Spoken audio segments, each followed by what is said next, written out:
event with his permission. We'd now like to invite onto the stage Dr. Yuvraj Khatiwara, Financial Advisor to the Prime Minister, Government of Nepal. We'd like to welcome him with a big round of applause. Thank you very much, Dr. Khatiwara, for joining us in this particular session to share your insights with all of us. We'd also like to invite Dr. Rajiv Kumar, former chair of Niti Aayog. Thank you very much, Dr. Rajiv Kumar, for accepting our invitation and being here in Nepal to talk about these various policies that direct our infrastructure development in the country. We'd also like to request Mr. Bam Bahadur Mishra, Deputy Governor, Nepal Rashtra Bank, to kindly join us. उहाँलाई पनि हामी धेरै धेरै धन्यवाद ज्ञापन गर्न चाहन्छौँ आजको कार्यक्रममा हामीलाई साथ दिनुभएकोमा. We'd also like to invite Mr. Haribhakta Sharma, former President CNI, to kindly join us onto the stage as a panelist for this panel discussion. I'd also like to invite Dr. Kalpana Khanal, Director, Policy Research Institute, Government of Nepal, to kindly join us in this panel discussion. And to bring them all together, may I please request Mr. Bhuvan Dahal, Finance Expert and former President of Nepal Bankers Association. Ladies and gentlemen, the stage is all set for discussion on fiscal, monetary and regulatory policies. Before I hand over to our moderator, a humble request to all our distinguished guests, from English to Nepali in the translation device, it's channel 75, and if you want it converted from Nepali to English, it's channel 50. Now I'd like to hand over this proceedings of this session to our moderator, Mr. Bhuvan Dahal.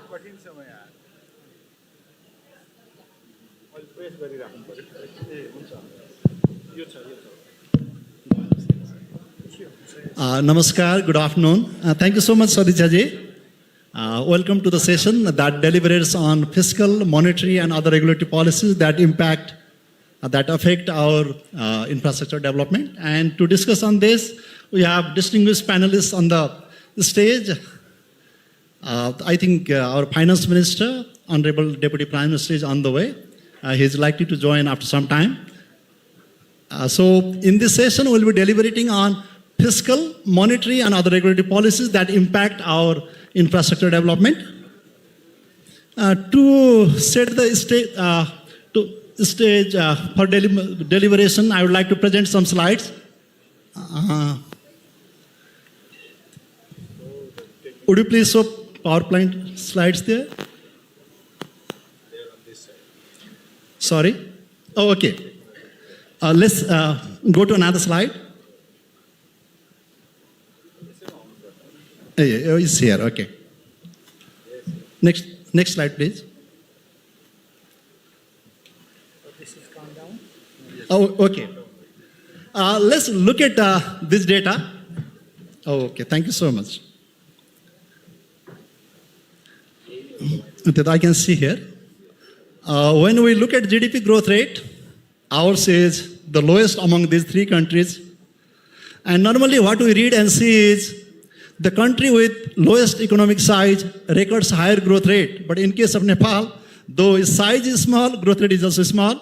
And when we talk about growth target for 15th 5-year plan, our target was 9.6% and we have achieved 2.6% only. Sorry. As a result, we can see GDP per capita of Nepal vis-a-vis South Asian other countries and China. When we see this data, only Afghanistan is behind Nepal. All other countries are far ahead. And in case of India and Nepal, it is almost double. And when we talk about Sri Lanka, Bhutan, China and Maldives, they are far, far ahead. So in order to increase the size of our GDP, we need to increase the investment in infrastructure. So let's look at this investment scenario of Nepal. And when we compare FDI, net inflow as a percentage of GDP, we are just above Afghanistan. We are behind all other countries. And when we see FDI inward stock, that is the cumulative figure of all these countries, and we are again just above Afghanistan. So we need huge investment, but we are just above Afghanistan in this regard also. And what infrastructure can do? This is the famous statement of John F. Kennedy, which is repeatedly said by Mr. Nitin Gadkari, who is a very famous minister in India. He's the Road, Transport and Highways Minister of India, and he has been repeatedly saying that he has copied this thing from the USA. He says that it is not our wealth that built our roads, but it is our road that built our wealth. So it highlights the importance of infrastructure development in any country. If we want to be rich, we have to have huge investment on infrastructure development. And when we talk about our health infrastructure, education infrastructure, transportation infrastructure, power, electricity, communication, yes, compared to 30, 40 years back, we have done a lot. But when it comes to quality, there is a lot to improve. So why I'm setting this stage for deliberation is it gives us background where we stand today. This highlights that there are not only policy gaps, there are policy implementation gaps as well. And to deliberate on this, we have distinguished personalities on the stage, and there are 2 keynote speakers, and there are 3 panelists, and at the same time, our Honorable Finance Minister will deliver his final speech at the last of the session. So first, I would like to invite Dr. Yuvraj Khatioda. You all know him. He doesn't need any introduction, in fact. He is currently economic and development advisor to the Prime Minister, and he has already served as Finance Minister. He has already served as Governor of the Central Bank. He has already served as Vice Chair of the Planning Commission. And not only that, he was an ambassador to the largest economy of the world, that is the United States of America. We all know that. And he is recognized not only by Nepalese governments, he has been recognized by international organizations also. He was a senior economist at UNDP, Asia and Pacific region. At the same time, he did a PhD from Delhi University. So he has framed fiscal policies, he has framed regulatory policies, he has framed monetary policies also. He knows what are the shortcomings there and what are the implementation shortcomings also. So we are hearing from the horse's mouth that where we went wrong, whether prescription and diagnosis was wrong or the patient didn't take medicine correctly. He knows all these things. So we are listening from him. Over to you, sir. You can speak from here or there, it's for your choice. Thank you so much.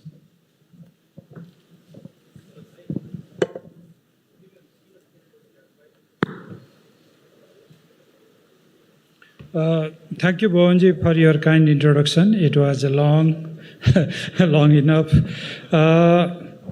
Distinguished panels, my colleagues, ladies and gentlemen, my pleasure to be here this afternoon. The Finance Minister is coming to speak on fiscal policy.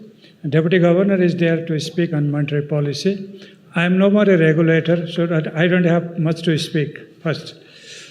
But having given the role to speak on monetary, fiscal, and regulatory policies, I will have to share some of my thoughts, ideas into it.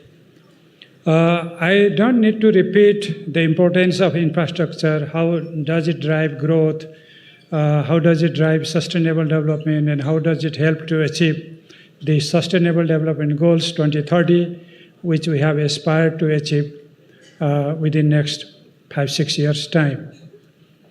Second, infrastructure is critical for the stopping of our deindustrialization process, in fact, reversing the trend for industrialization, promoting service delivery for basic services to the people through better connectivity and through better IT infrastructure, or maybe through better other physical infrastructures. There is no doubt that the public sector only cannot do all these things. That's why we have to extend our hands with the private sector and also with the partners outside the country to promote these infrastructures. But then, people would ask us, what are the enabling environment you have been creating in terms of your macroeconomic policies to assure we investors to invest in the country and get a reasonable return on the investment. We have to convince, we have to pacify, we have to motivate and assure that our economic policies are mostly in right track. Those which are not necessarily in right track have to be corrected, and we are committed to do that. I think CNI has mounted this summit to give this message to the whole society, to the whole group of investors. So I would like to thank CNI for having hosted this summit, which we have been doing for some time now, and I really appreciate having done it in a real time when people are expecting that the country could rebound in economic growth process. Bhuvanji, you displayed the numbers, but please don't be carried away with those numbers. They are past. We are looking future. The past numbers carry a lot of things. Earthquake, blockade, and then COVID, and so many things. Still we survived. We have maintained our macroeconomic stability.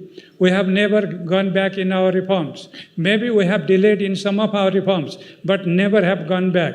So I would say our policies remain credible, and we have to make some more efforts to make them more credible. That's it. So those numbers are past numbers.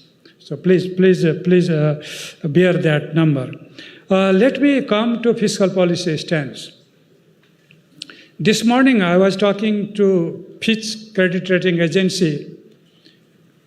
I think I should not have revealed everything today, but it's a dialogue, it's a discourse which I would like to share.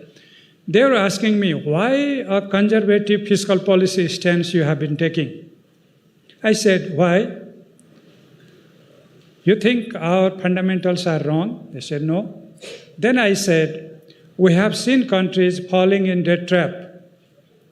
We have seen countries having a very profligacy in their fiscal activities, resulting in either huge debt servicing requirement or cutting down public spending or cutting down even the basic services, including health and education. We have seen the era of financial crisis, which was oftentimes also triggered by fiscal crisis. So that's why learning lessons from others and also learning lessons from our past, mid-80s, when we had crisis in our external sector as well as in the fiscal sector. I said, we have learned lessons, we have seen other countries falling in that track, and we have seen countries pleading for coming into the HIPC, highly indebted countries initiatives. We had never to fall into that category, and we didn't even apply for that, and we didn't qualify that, and we are happy about that. So that was one strength that we carried even at the time of conflict. We have maintained our fiscal discipline. That's why currently our debt GDP ratio is 40 to 43%, lowest in the region. Our revenue GDP ratio, which has slightly come down in the recent years because of the changing structure of trade, still it is one of the highest in South Asia. And that revenue comes not by imposing so much of corporate tax or income tax. That's very comparable with the region.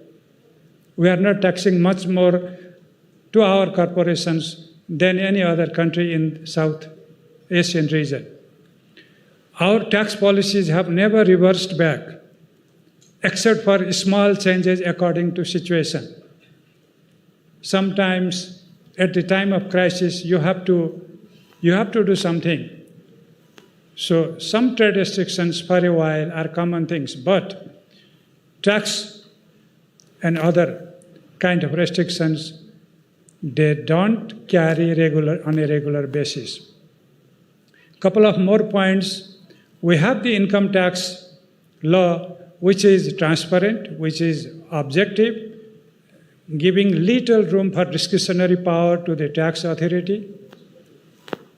Value-added tax, the most scientific tax system, is in implementation, except that sometimes we do have problems of billing and also reporting. That's a different story. But our value-added tax, moderate at 13%, is one of the agreeable and scientific tax system in the world.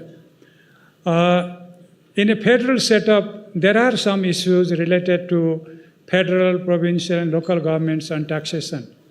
We have been doing a lot to just avoid those duplications or triplications in tax collections. So we have set a mechanism whereby a single window would be operational to collect taxes, and the benefits of tax revenue could be shared among different layers of the government. I would say that there are still a couple of gray areas, but they are not necessarily a hindrance to investors. They are very much related to local business and other domestic activities. So on fiscal front, perhaps I would say that there are very few areas where investors might show serious concern. A couple of other things in fiscal front. Subsidies and transfers, which distort the whole business environment. I don't think we have subsidy in critical areas. It's very transparent business for the private sector to do. And the only subsidized regime in some of the areas like petroleum was there in the past. Now it is also on market basis. Except that agriculture, where subsidies are accepted, where subsidies are required, and this is one area where you may not like to jump in at the very beginning. So don't worry about little subsidy in agriculture, which is also one of the lowest in South Asia. So subsidy regime is fine. Transfer and subsidies are okay. The corporate entities, which are part of the fiscal policy stance, the corporations are there. We are trying to divest the unnecessary corporations which can better be operated by the private sector. In the past, with some political instability and in the absence of some governing laws, we have been delayed in some of the reforms in corporate sector, particularly in SOEs. Now time has come that we also divest those things that private sector can do in a better way, not falling in any another monopoly, but falling in a very competitive environment. So this is about subsidy. What else?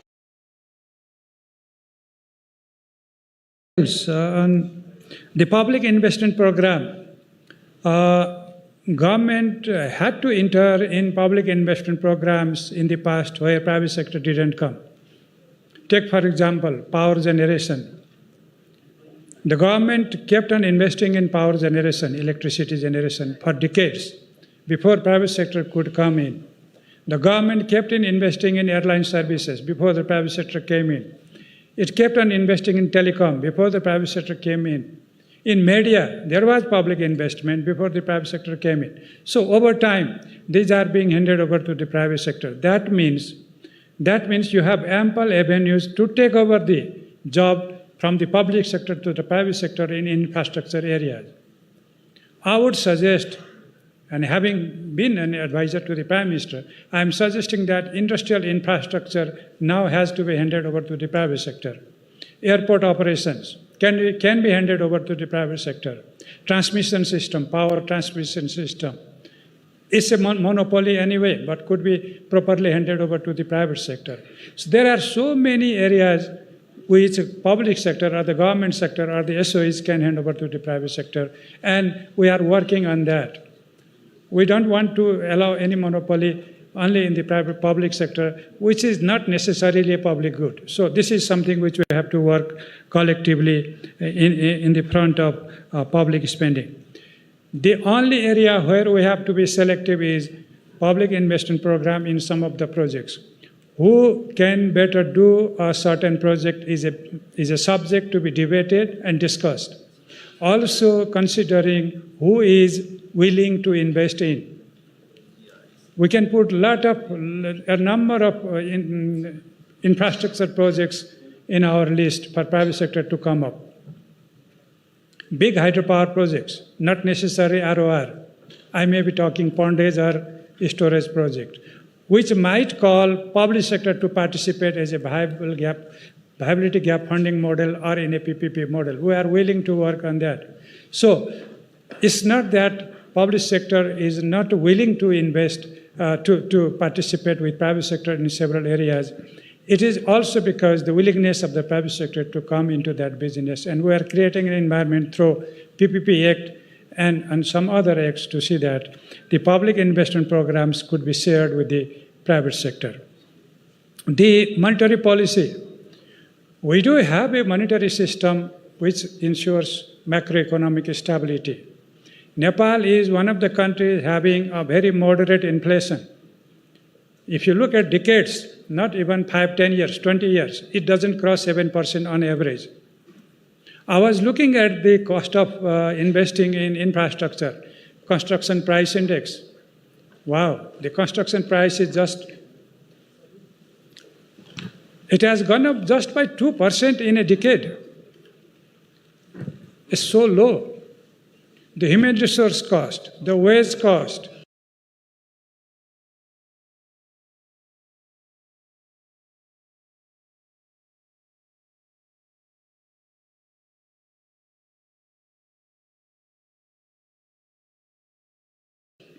is gone up only by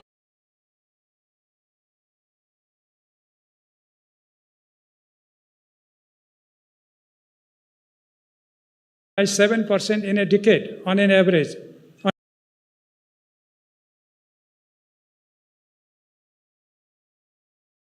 And making banking system prudent and among the in the world.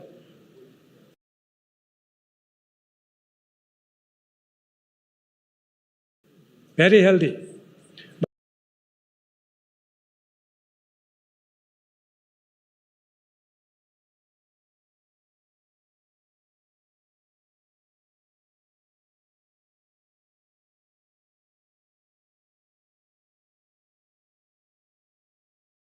But I would again put a caution in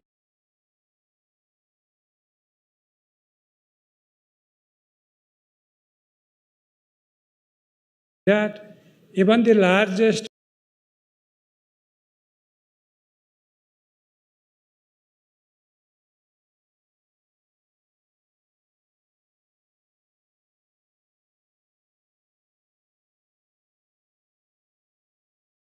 bank today as a single borrower obligation can finance on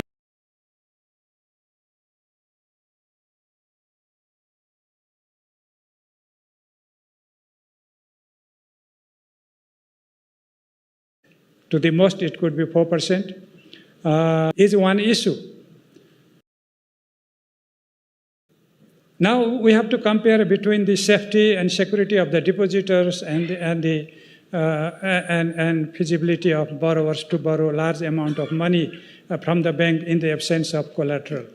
So project financing versus collateral-based financing, you have to optimize between that.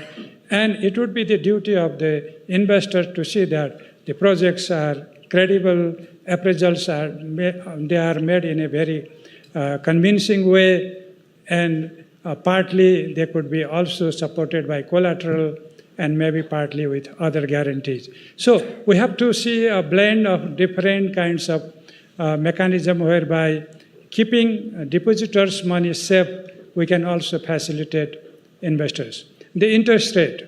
Oftentimes, interest rate comes on the way of infrastructure investors. And we have set a mechanism whereby you can have a choice between fixed rate and floating rate, interest rate. If you want to fix your interest rate and be assured that you are not charged more interest rate at a time of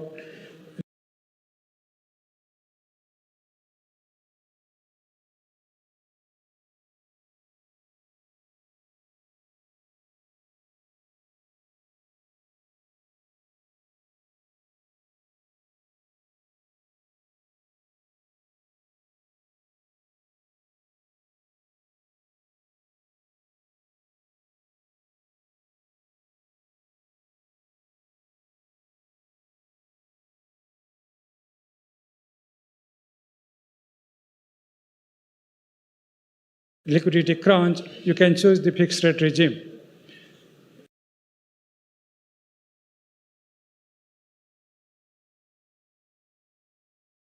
That 25% of bank, but if you are a risk taker and you want to go for a deposit, how can you invest in energy? Started raising call fixed deposit and now it's gone 1/4 in call deposit.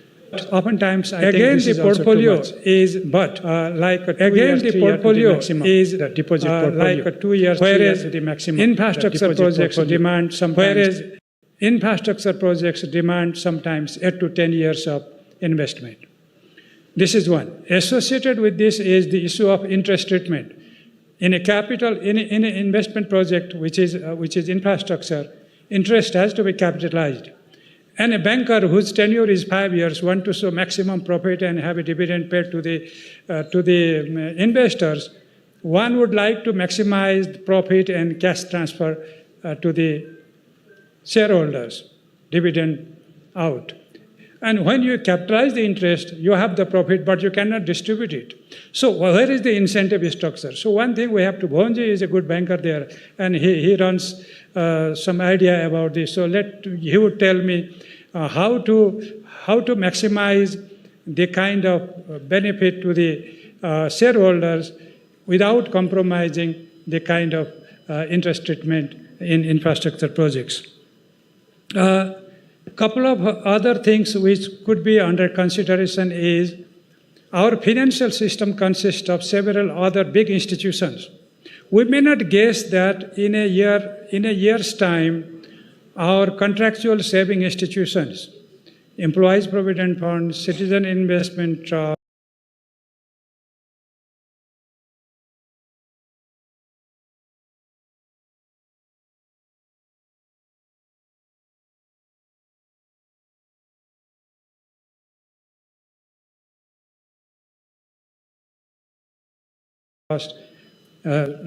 contributory social insurance fund, pension fund,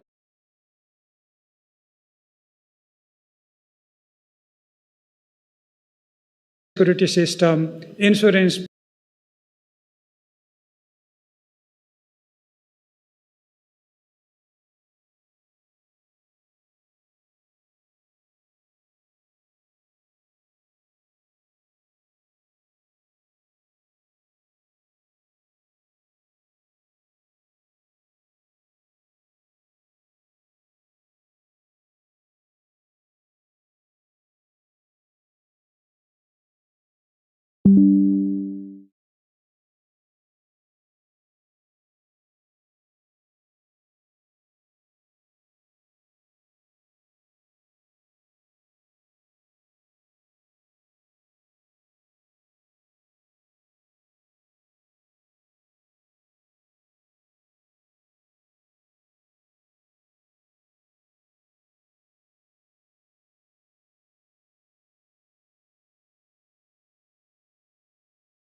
and future data will be much better than that. His speech here, मन्त्रीज्यू हजुर बोल्ने भन्नु होइन त्यहाँ मन्त्रीज्यू यहाँ आउनु भएको छ। अब हामीलाई इन्फ्रास्ट्रक्चर डेभलपमेन्टको कति आवश्यकता छ भन्ने हामीले डेटा पनि हेऱ्यौँ र हामी चाहिँ खालि अफगानिस्तानभन्दा माथि मात्रै रहेछौँ। हामीले विदेशबाट पैसा ल्याउने मामलामा, जिडिपीको मामलामा पनि भन्छ। अब हजुरले धेरै मन्त्रालयहरू चाहिँ पहिले हेड गरिसक्नु भएको छ। अर्थ मन्त्रालयमा पनि हजुरको चौथो टर्म जस्तो लाग्छ। भनेपछि अब कसरी चाहिँ यहाँ पैसा बाहिरबाट यहाँ ल्याउन सकिन्छ र हाम्रो इन्फ्रास्ट्रक्चर डेभलपमेन्ट गरेर आशा जगाउन सकिन्छ भन्ने धेरै ठुलो चाहिँ एक्सपेक्टेसन छ पब्लिकमा पनि। अहिले दुईवटा ठुलो पार्टीहरूको सरकार बनेको पनि यो निराशालाई चिर्दै अर्थतन्त्रलाई चाहिँ एकदम राम्रो बनाएर युवाहरू जुन बाहिर जाने ट्रेन्ड छ त्यसलाई घटाउन भनेर भनिएको छ। अब हामीले धेरै नै आशा गरेका छौँ अब माननीय उपप्रधानमन्त्री अर्थमन्त्रीज्यूबाट र अब यहाँ प्रधानमन्त्रीज्यूको इकोनोमिक र डेभलपमेन्ट एडभाइजर सरले धेरै नै आशाहरू जगाउनु भएको छ र action speaks louder than words भन्छ। हजुरको वर्डबाट अब त्यो पछि एक्सनमा कसरी जान्छ भन्ने कुरा सहित भयो भने हामी सबैजना खुसी हुने थियौँ भन्दै हजुरलाई पोडियममा चाहिँ इन्भाइट गर्न चाहन्छु।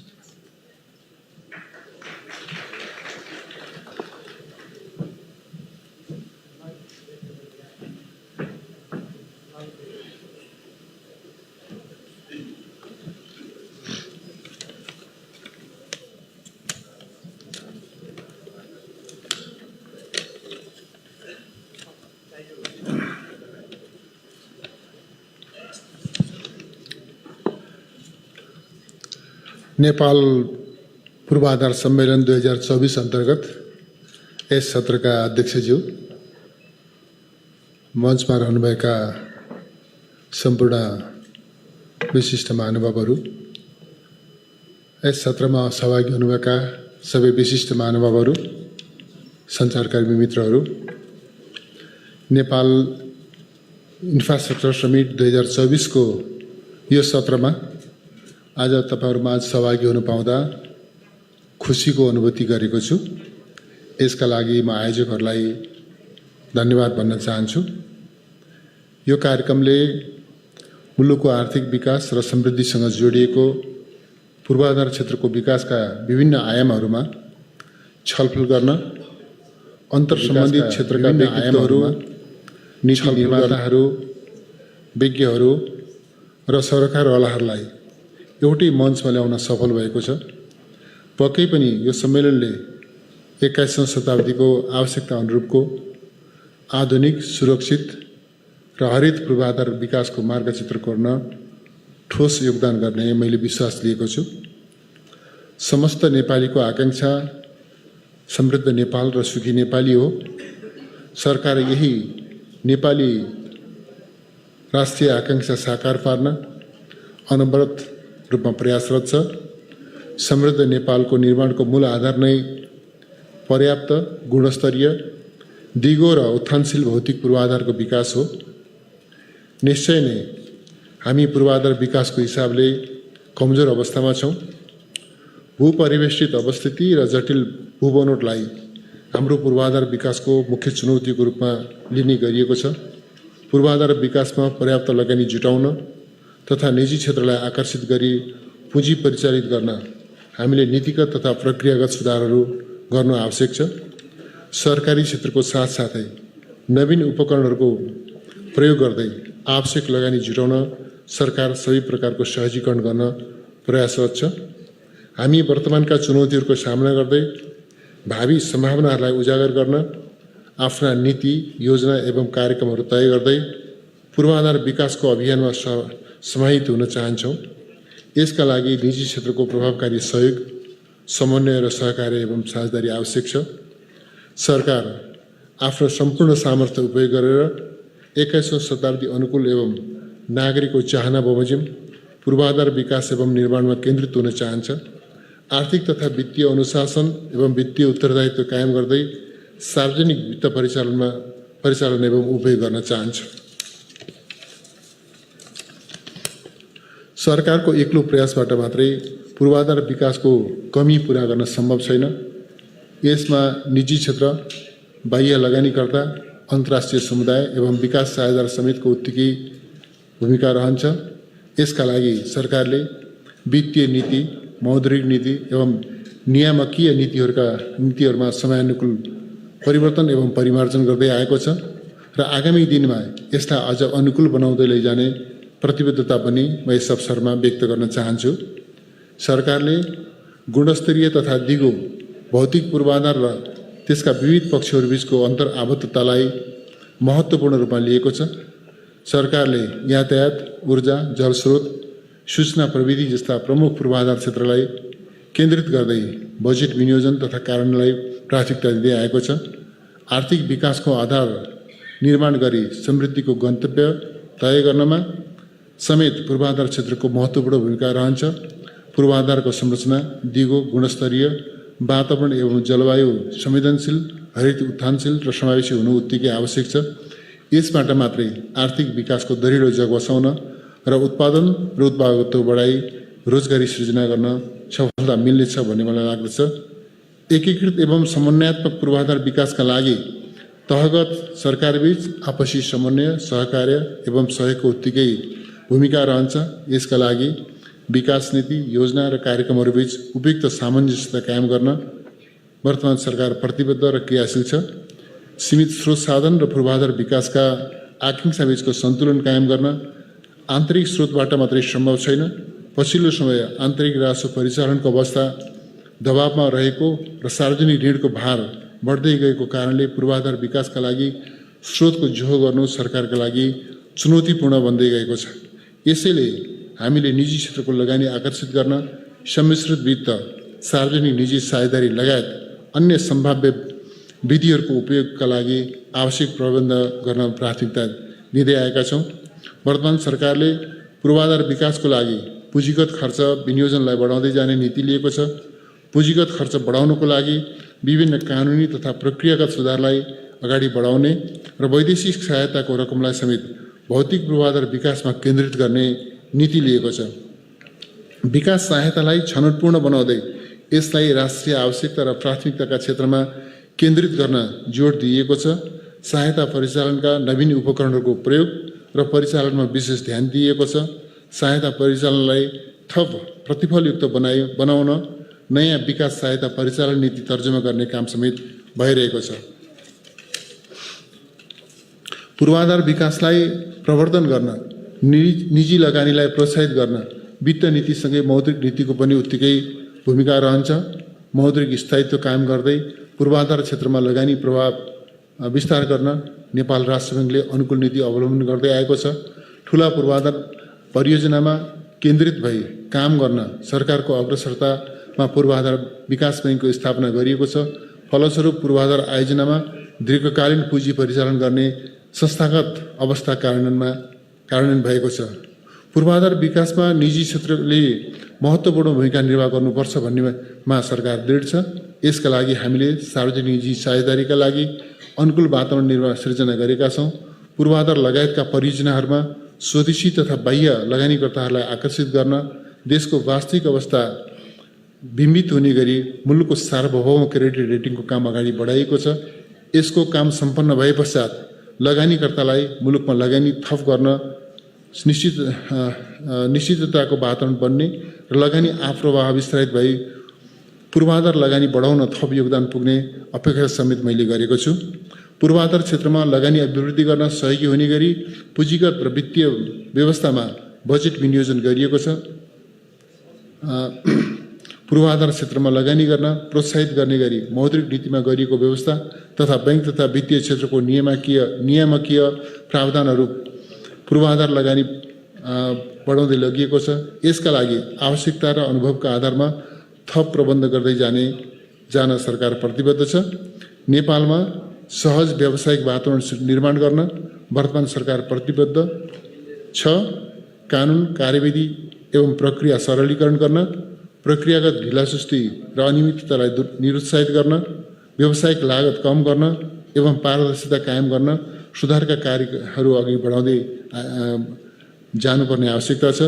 यसबाट असल व्यावसायिक वातावरण निर्माण भई पूर्वाधार क्षेत्रमा निजी लगानी विस्तारित हुने विश्वास मैले लिएको छु।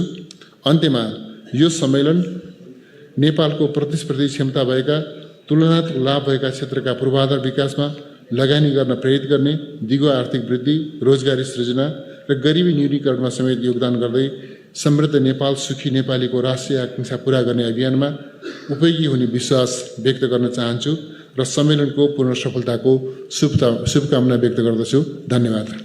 माननीय मन्त्रीज्यूलाई धेरै धेरै धन्यवाद। उहाँको कार्यव्यस्तताका कारणले गर्दा यो सम्पूर्ण प्यानलमा उहाँ बस्न असमर्थ हुनुहुन्छ भन्ने जानकारी हामीलाई दिनुभएको छ। तसर्थ उहाँलाई यो मायाको चिनो प्रदान गरिदिनु हुनका लागि म सिएनआईका अध्यक्ष राजेश कुमार अग्रवालज्यूलाई अगाडि आइदिनु हुनका लागि हार्दिक अनुरोध गर्दछु र उहाँलाई माननीय उपप्रधान तथा अर्थमन्त्रीज्यूलाई यो कार्यक्रममा चेयरको भूमिका निभाइदिनु भएकोमा यो मायाको चिनो प्रदान गरिदिनु हुनका लागि म हार्दिक अनुरोध गर्दछु।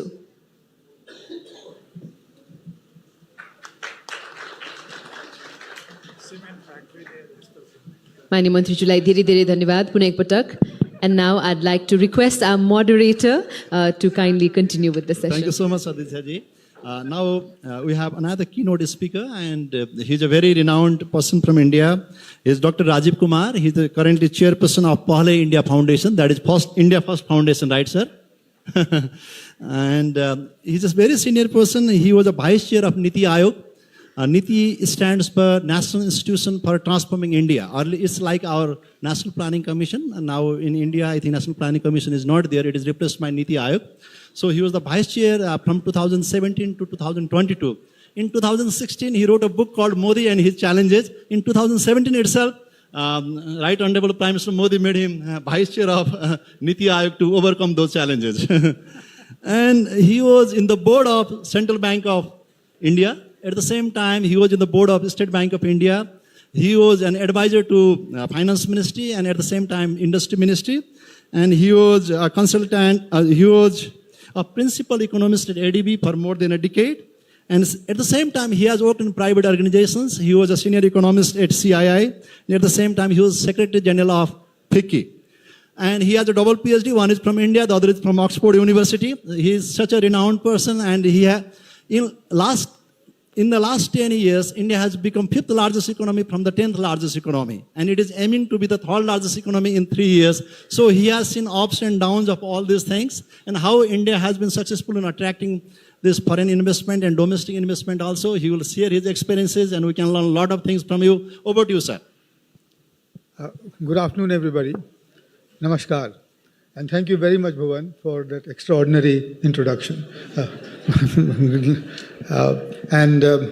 Ladies and gentlemen and friends like Dr. Bindu Lohani and everybody else here, a great pleasure to be back in Kathmandu. I think I've come back after 6 years, and the last time I was here also for the Infrastructure Summit.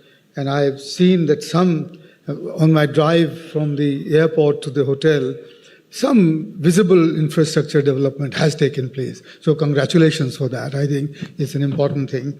Ladies and gentlemen, I'm going to make 6 points in the 15 minutes that I have got here. The first, and let me sort of read them out for you, which is the first one is a little bit about the definition of infrastructure itself, the way we have started to look at it in India. The second is the green imperative, as I call it, which is sometimes referred to also as sustainability. But I think we don't recognize the importance enough. We give it some rhetoric support, but don't recognize it. The third is the multiple agency coordination problem for infrastructure. It's a unique sector where you can't do with any one sector. So how do you solve that? The fourth one is the financing of infrastructure. It's a special requirement because of its long gestation period, because of its low returns. And within that, one of the things is the PPP model as to how do you make it successful. We talk about it a lot, but we don't really get to grips with it. And finally, because I've always called myself a SARKist, which is that I believe in regional cooperation, and I started a magazine called SARKist. I will talk about very briefly why a regional blueprint for infrastructure for South Asia is essential. And without that, we won't be able to make much headway.